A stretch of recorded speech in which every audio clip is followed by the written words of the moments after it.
guys doing tonight? Woo! Good, I guess. All right.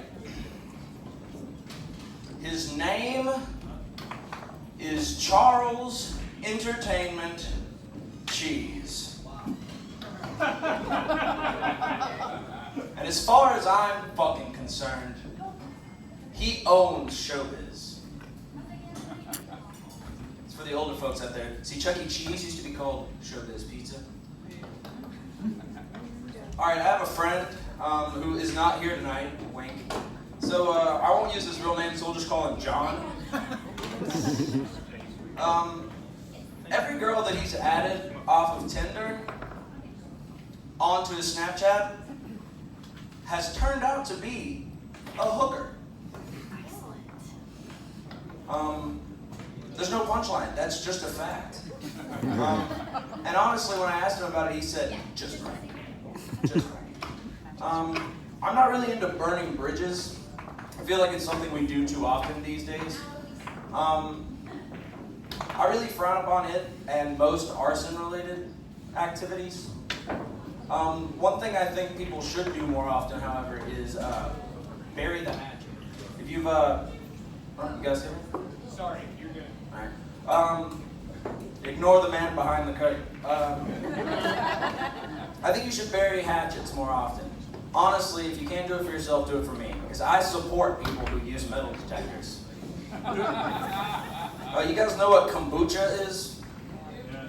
So kombucha is this really nasty but delicious beverage. It's got live bacteria in it, shit, it's awesome. I had a girlfriend who was obsessed with it. She would drink it constantly. And now with most things, everything's good in moderation. But most things in abundance are bad. So she started getting UTIs often from it. And I told her time and time again, you shouldn't drink so much kombucha. You wouldn't get those UTIs. But I was cheating on her a lot at the time. I had a girl that I was dating about 6 years ago. She was so vegan. How vegan was she? Yeah, she was so vegan that I'm still fucking telling people. So, I hate that comedians sit on stereotypes a lot. It bothers me. I feel like it's a crutch for most. So I try to break them. I go out of my way to do so. But that's really hard when you're born in like rural Alabama with 3 really hot cousins. I started my 2020 with 6 new facial scars. That makes 9 in total on this beautiful mug of mine. Most people ask me what happened. I informed them that it was a cougar-related incident. Yeah, vicious. I do not blame that beautiful creature at all.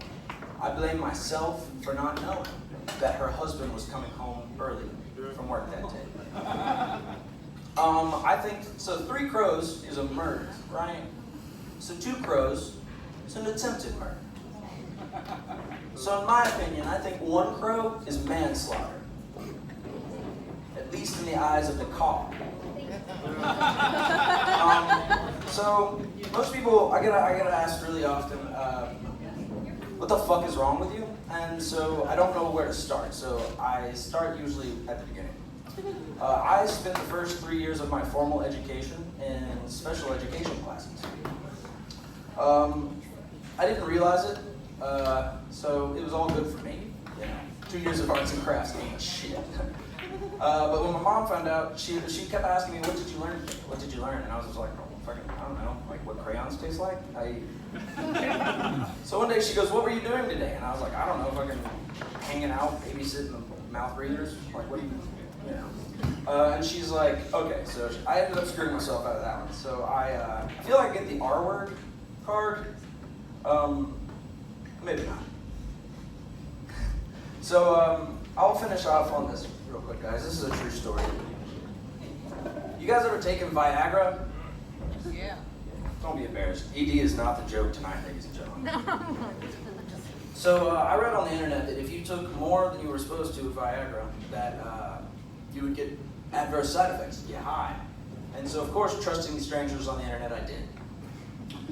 I found a friend who I knew had them. He didn't know I had them, which led to an awkward situation. But I got them. I got 2 of them, extra strength, whatever. I took them, And so around 4 hours into having an erection, you're supposed to contact a physician. I was about 6 hours in and not even like a semi. So I figured I should try to find a refund. But that doesn't work with street drugs, especially ones that were awkward to get. Anyway, I decide I'm gonna call Friends with Benefits, and I call her, I say, hey, I've taken Viagra, it's not working.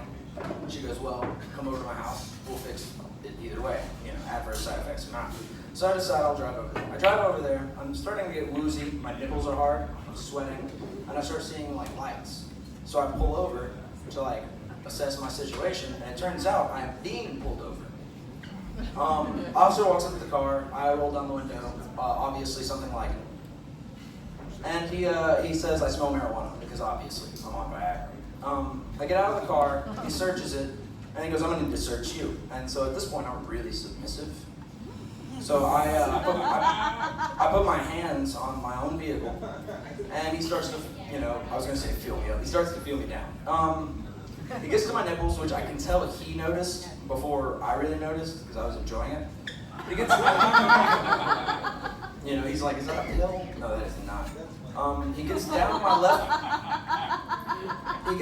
left leg, and then he gets to my right hip and goes down. And I realized at that moment how awkward it is to tell a police officer, sir, that's my cock. But I couldn't say that because what happened was I thoroughly soiled my pants. I ejaculated prematurely. And I hit my face on my own car, and he, of course, he says, that's not fucking funny, I need you to stand up right now. And I turn around like that. I'm not. And he goes, and he sees my pants, and he says, get the fuck out of here. So I do.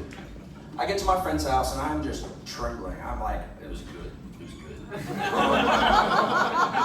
knock on her door, she opens the door, and she says, whoa, you look like shit. I was like, yeah, I just got a hand job from a police officer. She's like, whoa, we need to take you to the hospital. I was like, why? Rape? She's like, no, you're tripping. I'm like, no, and I point, and she sees that I have thoroughly soiled my pants. I was proud of myself, to be honest. But she goes, so what do we do? I was like, I don't know what we do from here, but I can say for sure that I'm the only man who has gotten off easy tonight. Thank you. I'm Randall Nichols.